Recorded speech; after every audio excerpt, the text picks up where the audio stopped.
เนาะอันนี้เป็นบอลแต่งอยู่แต่งกินเลยบอลนอนยังกันอยู่นี่เลยบ่โดย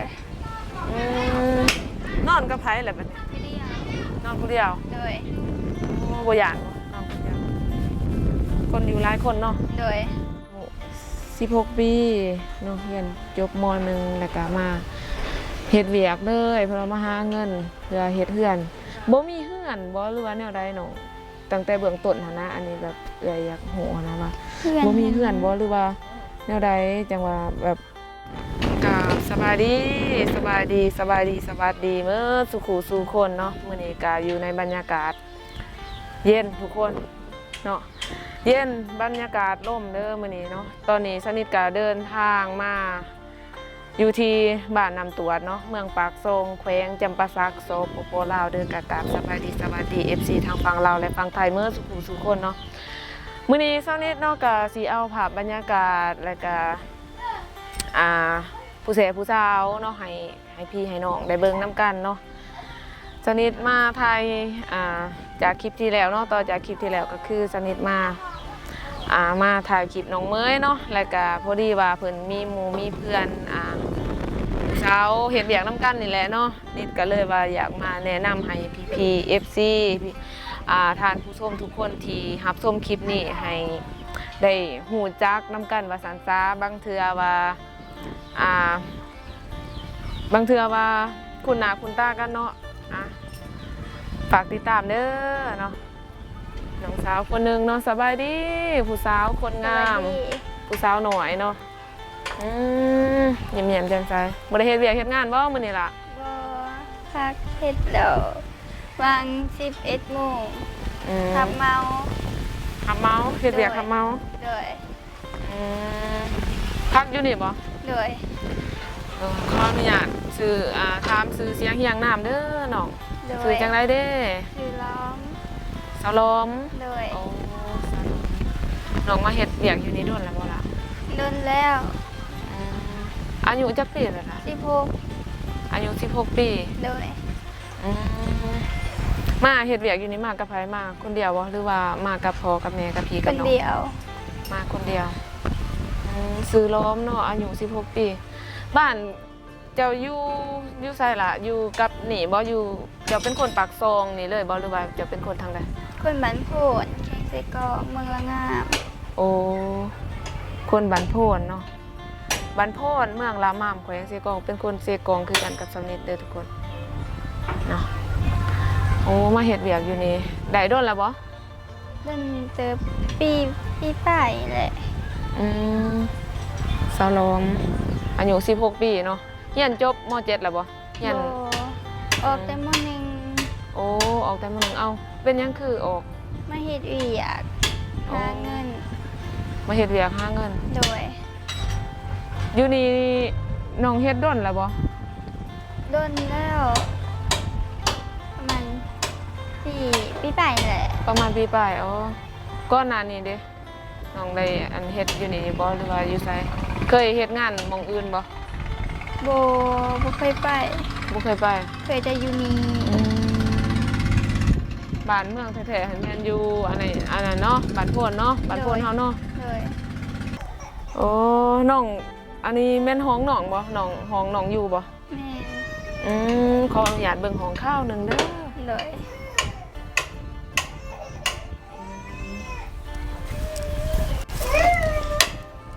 โอ้บอนแต่งอยู่แต่งกินอีหยังก็อยู่นี่เลยบ่เลย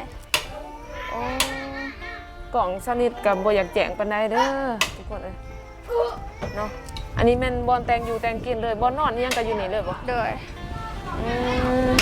นอนกับไผแหละบัดนี้พี่เดียวนอนผู้เดียวเลยบ่ย่านบ่นอนผู้เดียวคนอยู่หลายคนเนาะเลยนี่ก็มีคนงานอยู่นำกันหลายคนเด้เฮ็ดเวียกอยู่ในหลายคนเนาะมีเขาจะมาเป็นครอบครัวเนาะเลยน้องบ่ได้มานั่นกับเอื้อยกับน้องกับพี่กับน้องบ่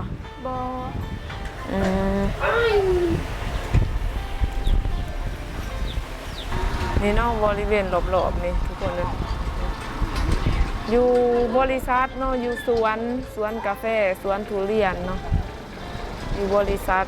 อยู่บนเขาเจ้าเฮ็ดเวียกเนาะ น้องมาเฮ็ดเวียกอยู่นี่เป็นปีแล้วเนาะ โดย สลอมมาเฮ็ดเวียกอยู่นี่เป็นปีแล้วเพิ่นว่ายันจบบ่จบเนาะยันบ่จบม .7 เนาะ บอ ออกมาเฮ็ดเวียกก่อนอืมมาอยู่นี่บ่คิดฮอดบ้านบ่ กินหอดอยู่แต่หาเงินใส่เฮือน หาเงินใช้เฮือน โดย หาเงินเฮ็ดเฮือนบ่นี่ โดย บ่ว่าอายุ16ปีนะหาเงินเฮ็ดเฮือน แมน น้องหากับไผแหน่ มึงเถื่อเอื่อยกะอยู่สวนกล้วยแต่เรากะหาส่งให้แม่อยู่ ขออนุญาตถามเด้ออันน้องอันนั้นคนในเฮือนน้องทั้งหมดมีจักคน หา ทั้งหมด5คน โดย รวมทั้งพ่อทั้งแม่เลยบ่ โดย อ๋อแสดงว่าเอื้อยไอ้น้องจะมี3คนเนาะ โดย แต่พ่อกับแม่อยู่บ้านบ่ โดย เฮ็ดเวียกอีหยังอยู่ เราเห็นหน้า เฮ็ดหน้าโอ้เฮ็ดหน้าคือกันเนาะ โดย แล้วบ่ดำหายดำนาก ำลังวานกาก ำลังงานกะปีนี้ลาซาเนาะ โดย หาเงินเฮ็ดเฮือนเพิ่นว่าเนาะอายุ16ปีหาเงินเฮ็ดเฮือนทุกคนเอ้ยสู้ชีวิตแฮงเนาะสู้ชีวิตคือกันกับสาวนิดเลย มาเฮ็ดเวียกอยู่นี่ได้ปีหนึงแล้วเนาะ โดย พอได้อยู่บ่เงินคำดำแก้วอิหยัง ได้อยู่ พอได้มาส่งพ่อส่งแม่อยู่บ่ โดย น้องก็ได้เที่ยวเมื่อบ้านบ่ บางเทื่อก็ได้เมื่อบางเทื่อก็บ่ได้เมื่อ อืมคือน้องเมื่อบ้านแต่ละเทื่อนี่น้องอันนั้นเที่ยวเมื่อเองบ่หรือว่าแนวใดขี่รถเมล์เมื่อบ่ บางเทื่อก็จ้างรถบางเทื่อก็เมื่อก็พูดนาบางเทื่อพูดนาบ่ได้เมื่อก็จ้างรถเมื่อคิดฮอดพ่อแม่ อืมก็โดนๆเทื่อเนาะ โดย เฮ็ดเวียกอยู่นี่หันเขาไล่แนวใดเนาะเงินคำดำแก้วนี่เพิ่นไล่ให้แนวใดเพิ่นไล่เป็นเดือนบ่หรือว่าเป็นวัน เป็นวัน อ๋อเป็นวันเนาะวันหนึงเท่าใดเด้ประมาณเท่าใดเด้ วัน110,000 วัน110,000 กีบ100,000กับ10,000 กีบ100,000กับ10,000 กีบเนาะถ้าตีเป็นเงินไทยก็ประมาณเกือบ200 บาทเด้อทุกคนเกือบ200 บาทเนาะต่อวันเนาะ เลย เฮ็ดเวียกมืดมื้อเลยบ่หรือว่าแนวใด เบิดมือ เฮ็ดเวียกมืดมื้อเลยตอนเช้าเขาเวียกจักโมง 7:30 อ๋อตอนเช้า7:30นเนาะแล้วตอนแรกได้เลิกจักโมง 4:30 4:30นอันนั้นเอื้อยเขาถามนั่นคือพวกน้องมาเฮ็ดเวียกอยู่นี่เขาน้ำถามป้านี่ได้มาแต่ไสแบบอันนั้นถือมาบ่หรือว่าบริษัทเขาให้ เอาไปสื่ออยู่นอก โอ้ซื้อเอา โดย แสดงว่าอันนั้นแสดงว่าบ่มีอัตรากินเนาะ โดย มีแต่ที่พักให้เนาะแล้วคือเงินนี่เพิ่นให้เป็นเดือนบ่หรือว่าแบบว่าอันนั้นเฮ็ดเวียกแบบว่าเฮ็ดเวียกเพื่อนบ้านเนาะเฮ็ดเวียกมื้อนั้นแล้วเพิ่นให้เงินมื้อนั้นเลยบ่หรือว่าเพิ่นให้แนวใด อาทิตย์หนึ่งจ่ายทีหนึ่ง อาทิตย์หนึงจ่ายเทื่อหนึงอาทิตย์ละเท่าใดนะ 700,000มันก็600,000 อืม โอ้ อืมเฮ็ดเวียกแบบว่ามืดทิศเลยบ่ แมน อืมอืม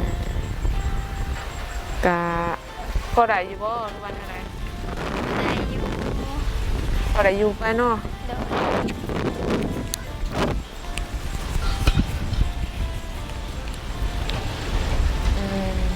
ลำบากบ่น้องชีวิตช่วงนี้เป็นจังได เมื่อยมันแดด อืม แดดละแดดแห้งโพด อืม จึงได้กระสู้เพื่ออยากได้เฮือน อืมหาเงินเฮ็ดเฮือนเนาะเพิ่นว่าตาทุกคนเอ้ยอายุ16ปีเนาะหาเงินเฮ็ดเฮือนเด้อหาเงินช่วยพ่อช่วยแม่เฮ็ดเฮือนเนาะเพิ่นว่าเนาะอืมเข้าใจเนาะสู้ๆเด้อเป็นกำลังใจให้เนาะโอ้แสดงว่าตั้งจากพ่อจากแม่มาหาเงินเอ้าเอื้อยน้องเจ้าก็อันนั้นหาเงินแบบอัน น้องหัน แบ บ่ บ ได้ นี้ เฮ็ คื ด อกันบ่ น้องบ่ได้เฮ็ดเวียกน้องยังน้อย โอ้น้องยังน้อย โดย มีแต่เจ้ากับเอื้อยบ่มาเฮ็ดเวียก โดย เอื้อยเจ้าบ่ได้มาเฮ็ดเวียกอยู่นี่บ่ บ่ อืม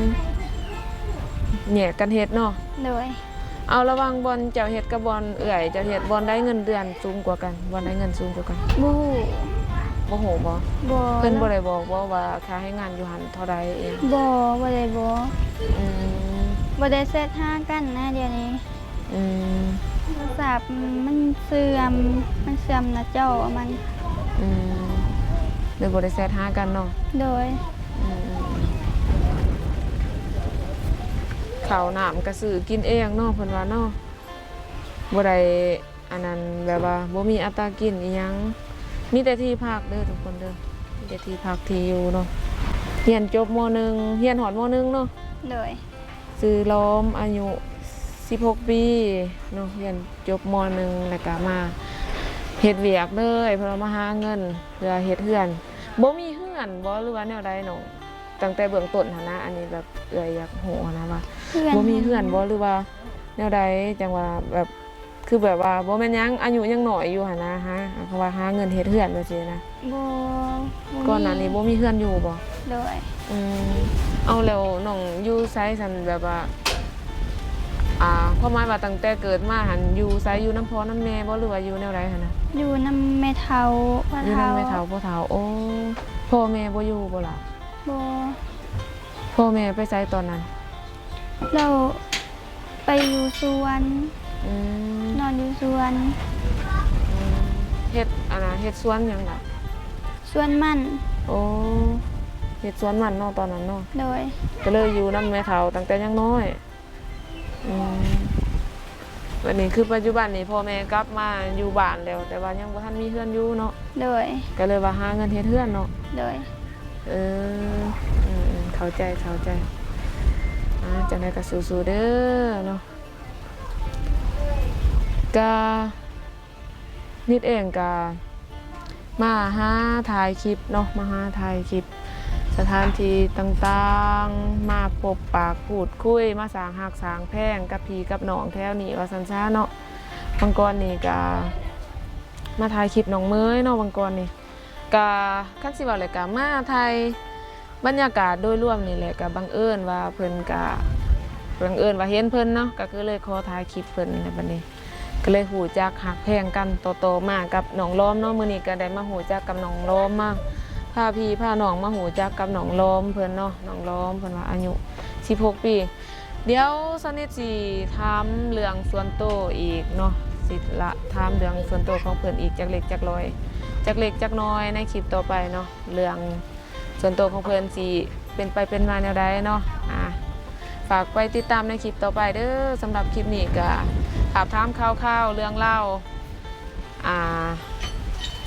เบื้องต้นของเพิ่นก่อนเนาะเดี๋ยวจักหน่อยนิดก็สิไปถามเรื่อง